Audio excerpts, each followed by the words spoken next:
Hello दोस्तों, क्या हाल चाल। मैं विपुल राम शर्मा एक बार फिर से आप लोगों का स्वागत करता हूं आपके प्यारे से परिवार दहनवाई में। और स्वागत है दिल से आपका आज की क्लास नंबर 107 में, जिसमें हम आपको करा रहे हैं 12th में जितने भी विद्यार्थी 2024 में अपनी परीक्षा देने वाले हैं यूपी बोर्ड हिंदी माध्यम से, उनके लिए मैं क्लास लेकर के आता हूँ दोस्तों।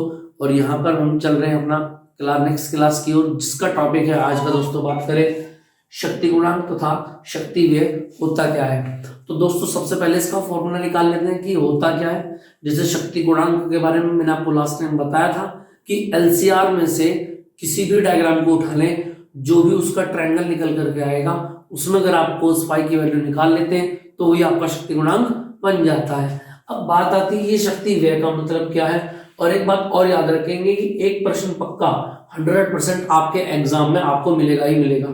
ठीक, चलिए बात करते हैं आगे स्टार्ट। देखिए सबसे पहले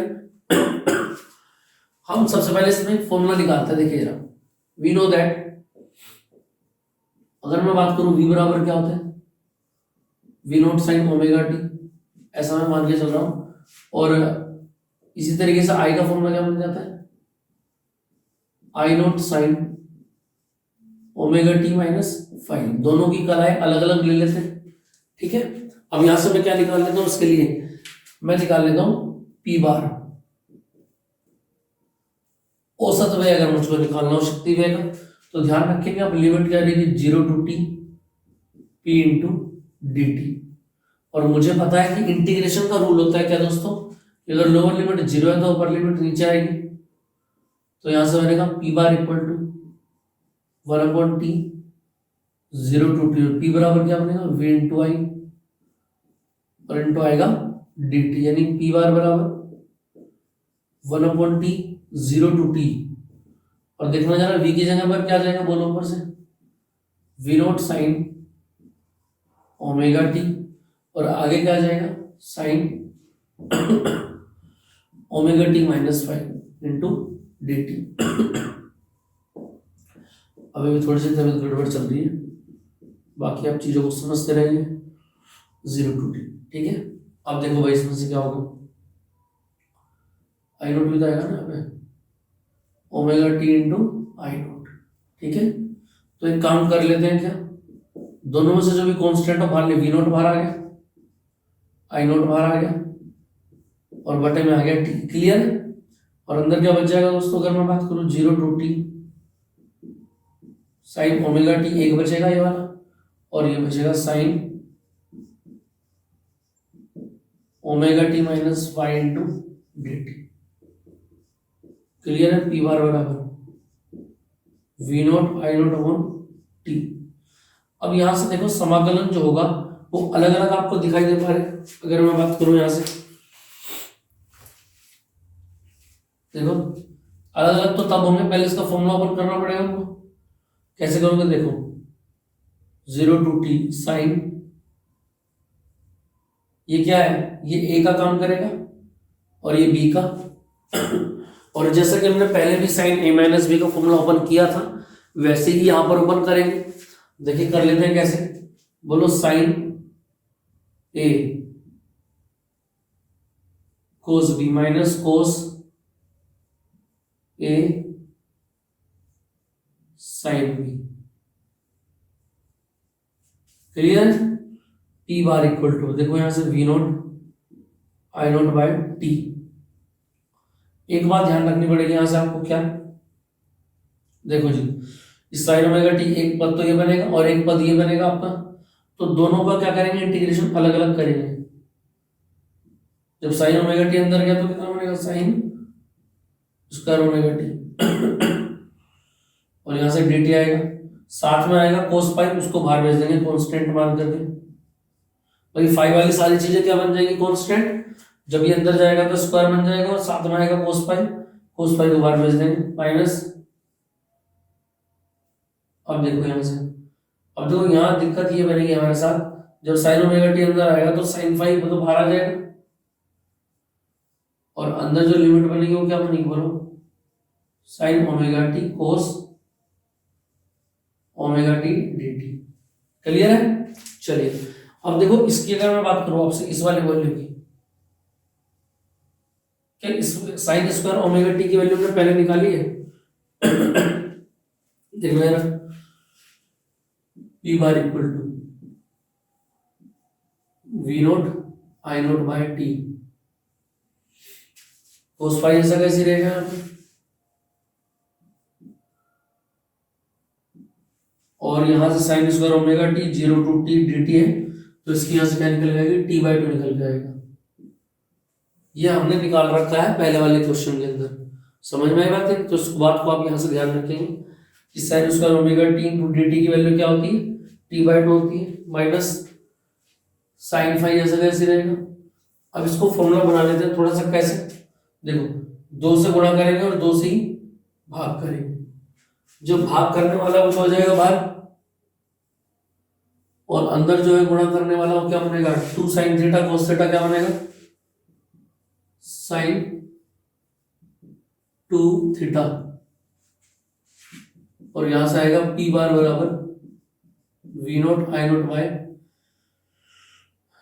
अब यहां से एक बात ध्यान रखेंगे आप, टी, ठीक है, ये आ जाएगा cos phi into T by two minus sine phi by two, और यहां से देखेंगे साइन थीटा का कितना होता है बोलो, कोस 2 थीटा, माइनस आएगा तो प्लस आ जाएगा बाहर, और 2 ओमेगा चुका तो रहेगा,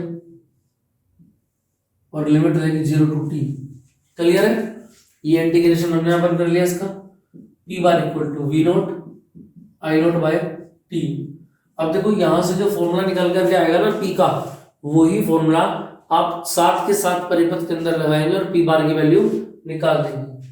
तो यहां से निकल कर आएगा क्या, देखो इसको लिखेंगे cos phi T by two plus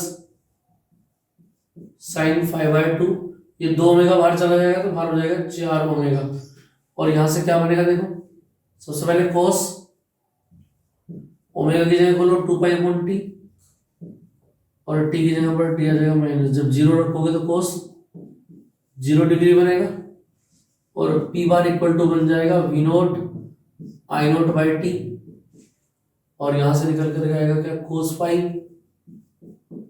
T by two plus sine five upon 4 omega, ठीक है। और यहां से देखो टी से टी कैंसिल, और कोस 4 पाई की वैल्यू हो जाती है 1 माइनस कोस 0 की वैल्यू हो जाती है 1, और अगर मैं बात करूं यहां से P bar equal to V nought I nought by T, clear है, कोस 5 इंटू टी बाय 2, और यहां से कट के कितना आ जाएगा 0, तो यानी सेकंड पार्ट जो पूरा का पूरा कितना बन जाएगा, 0 बन जाएगा, और यहां से वैल्यू निकल के आएगी टी से टी कैंसिल हो जाएगा। क्लियर है, पी बार इक्वल टू देखो वी नोट और आई नोट, और साथ में कौन है, कोस फाइव, बटे में कौन है 2, तो √2 यहां भी लिख सकते हो, √2 यहां भी लिख सकते हो, यानी पी बार इक्वल टू क्या बनेगा, इसको लिखते हैं वी आर एम एस, इसको लिखते हैं आई आर एम एस, और इसको लिखते हैं कोस फाइव। यही वैल्यू किसकी हो जाएगी, पी बार की वैल्यू हो जाती है। अब बारी बारी एक एक करके हम क्या करेंगे, पी बार की वैल्यू निकालेंगे, और ये शक्ति वे निकालना आ गया हमारे पास, ठीक है। अब जैसे अगर मैं यहां से 2 नोट आपको लिखाता हूं, नोट नंबर 1 शक्ति वे, इसका फॉर्मूला याद रखेंगे, पी बार बराबर V R M S I R M S cos five, clear है। और दूसरे नोट की अगर मैं बात करूं, देखना नोट नंबर 2, नोट नंबर 2 आता है शक्ति गुणांक, इनको नोट कर लेंगे, आगे के सारे सवाल इन्हीं के ऊपर चलेंगे। और शक्ति गुणांक का मतलब है ट्रायंगल के अंदर, इसमें लिखेंगे इन ट्रायंगल कोस फाइव बराबर आधार बटे कर्ण। ये फॉर्मूले अगर आप दोनों लगा लेते हैं तो शक्ति व्यय निकालना सीख जाते हैं, और शक्ति गुणांक निकालना भी आप बहुत अच्छे से समझ जाते हैं। चलिए इसको कॉपी करें जल्दी से, फिर मैं आगे का काम लिखाता हूँ। इसमें थोड़ी सी इंक डाल लेता हूँ भाई। तो देखेंगे दोस्तों, अगर हम बात करें आगे, दोनों फॉर्मूले मैंने निकाल दिए। तो सबसे पहले आप शक्ति गुणांक निकालेंगे, जो भी कोस फाइव की वैल्यू आएगी उसी को पी बार के फॉर्मूले में आप पुट कर देंगे। जैसे अगर मैं बात करूं फर्स्ट केस में, तो पहला बनता है हमारा आर परिपथ में। तो आर परिपथ में आप जानते हैं वी और आई समान कला में होते हैं, यानी फाई कितना बनता है 0 डिग्री। अगर मैं बोलूं यहां पर शक्ति गुणांक, सबसे पहले आपको शक्ति गुणांक निकालना है, कोस फाई यानी कोस 0, तो कितना आ जाएगा 1 आ जाएगा। और अगर मैं यहां पर शक्ति वह निकालूं, पी बार बराबर तो क्या बनेगा V R M S I R M S. और कोस फाई की अगर मैं वैल्यू आपसे पूछूं तो कोस फाई कितना निकल के आएगा 1 इंटू 1, तो ये बन जाएगा पी बार बराबर V R M S I R M S, ये कंप्लीट बन जाएगा। ठीक है, इसके बाद केस सेकंड क्या बनता है एल परिपथ में, फिर दोनों निकल गए शक्ति गुणांक और पी। एल परिपथ की अगर मैं बात करूं तो देखना जरा, फाई बराबर कितना बनता है 90 डिग्री, भाई आई भी से पश्चिगामी होता है 90 डिग्री, तो यहां से अगर मैं बोलूंगा शक्ति गुणांक कितना आएगा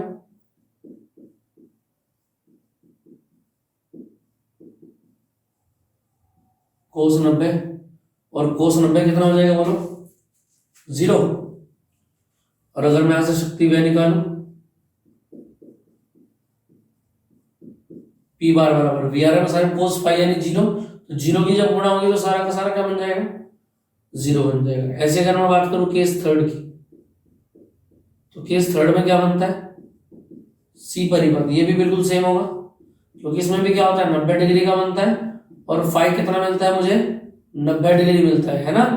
तो यहां से अगर मैं दोस्तों क्या निकालूंगा शक्ति गुणांक, तो ये निकल करके आएगा कोस फाई यानी कि कोस 90, और कोस 90 हो जाएगा 0, और शक्ति वे भी कितना निकल कर जाएगा यहां से, शक्ति वे को भी जब आप रखेंगे वैल्यू के अंदर तो ये कितना निकल जाएगा पी बार इक्वल टू 0 निकल करके आएगा। क्लियर है इतनी बात, तो यहां से इसका आंसर आ जाता है।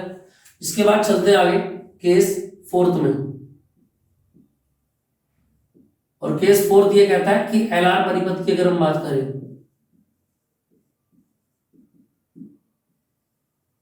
तो एल आर परिपथ का सबसे पहले तो डायग्राम याद कर लो क्या था। ये डायग्राम आप भूलेंगे नहीं बिल्कुल भी, क्योंकि यहीं से आपका फाई निकल करके आएगा ओ ए बी। क्लियर है, एल आर की बात है तो यहां पर क्या रहेगा बताओ जरा, वी आर रहेगा, और ऊपर क्या रहेगा एक्सएल रहेगा, और ये कर्ण कितना निकल के आएगा बोलो लंब का वर्ग प्लस आधार का वर्ग, एक्सएल का स्क्वायर प्लस वी आर का स्क्वायर, है ना। वी आर कह दो, ये खाली आर भी लिख सकते हो आप, इसको खाली आर भी यहां पर लिख सकते हो। तो देखना जरा अब यहां पर शक्ति गुणांक अगर हम निकालेंगे कोस फाई बराबर बोलो कितना होता है आधार बटे कर्ण, और आधार कितना है बोलो आर अपॉन, और कर्ण कितना हो गया अंडर रूट एक्सएल का स्क्वायर प्लस आर का स्क्वायर। तो ये फॉर्मूला किसका आ गया शक्ति का, और इसी फॉर्मूले का जो भी वैल्यू आपका आएगा क्वेश्चन के अंदर उसी को पी बार के अंदर आप रख देंगे, पी बार आपका निकल करके आ जाएगा। तो यहाँ पी बार निकालने की कोई जरूरत नहीं है, और निकालेंगे भी तो पी बराबर बार बराबर V R M S I R M S, और कोस पाई की जगह इसकी वैल्यू रख देंगे उठा के। क्लियर है। केस फिफ्थ सी आर परिपथ में, तो सी आर परिपथ की अगर मैं बात करूं तो क्या बनेगा देखो, ये ऐसा डायग्राम बन करके आएगा, ठीक है ओ ए बी, और ये बनेगा आर, और ये क्या बनेगा इस बार एक्स सी, है ना। तो यहां से भी बोलो कोस फाई बराबर क्या बनेगा, आधार कितना है आर, ये फाई बनेगा, और कर्ण कितना ये वाला कितना बन जाएगा बोलो under root r square plus x c का स्क्वायर, और यही से आपका क्या निकल कर जाएगा पी बार निकल कर जाएगा। ठीक है।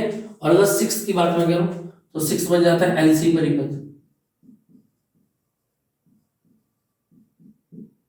और अगर मैं एलसी परिपथ के डायग्राम की बात करूं तो देखो एक्सएल कहा जाता है ऊपर, और एक्स सी कहा था नीचे, बीच का एंगल कितना बनेगा 180 डिग्री, यानी यहाँ पर हमें फाई कितना मिलेगा दोस्तों, यहाँ पर फाई मिलेगा हमें कितना कितना बन जाएगा 180 डिग्री। और 180 डिग्री की अगर मैं बात करूं तो यहाँ से कितना बनेगा, देखो जरा,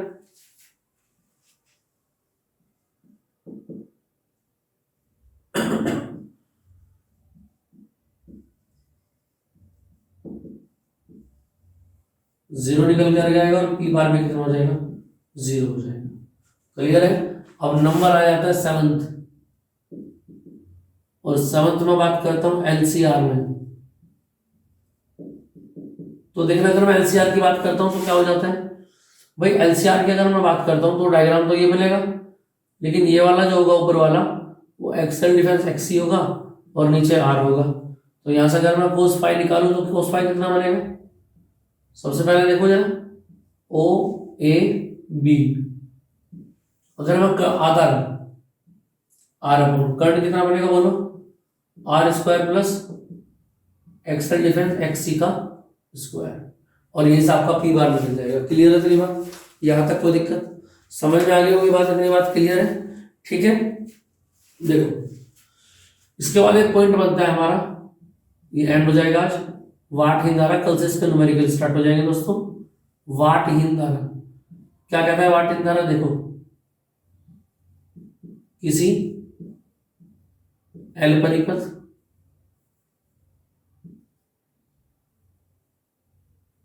किसी एल परिरक्त की कुंडली तथा सी धारिता के संधारित्र के एसी परिपथ में प्रवाहित। क्लियर बात समझ में आ रही है, इंपोर्टेंट टॉपिक है, याद रखना।